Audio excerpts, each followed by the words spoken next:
Narito na mga balita mula sa GMA Integrated News. Dalawang biktima ng ligaw na bala ang naitala sa Amang Rodriguez Memorial Medical Center sa Marikina City. Sa ulat ng Super Radio DZWB sa datos ng ospital, pasado hating gabi nang isugod ang isang lalaki na tinamaan ng ligaw na bala sa kaliwang paa. Isa namang babae na taga Antipolo Rizal ang tinamaan ng ligaw na bala sa kanang braso. Bago nito, nasa 115 na ang mga nabiktima na mga paputok ayon sa Department of Health. Narito naman iba pang balitang binabantayan ng GMA Integrated News.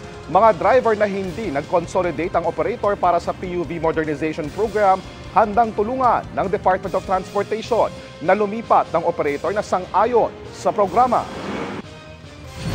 Ilang bahagi ng Metro Manila at North Luzon Expressway sa Bulacan binalot ng smog o naghalong hamog at usok mula sa paputok.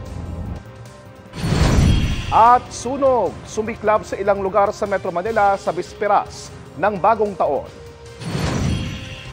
Para sa mas malaking misyon at mas malawak na paglilingkod sa bayan, ako po si JP Soriano ng GMA Integrated News, ang News Authority ng Pilipino.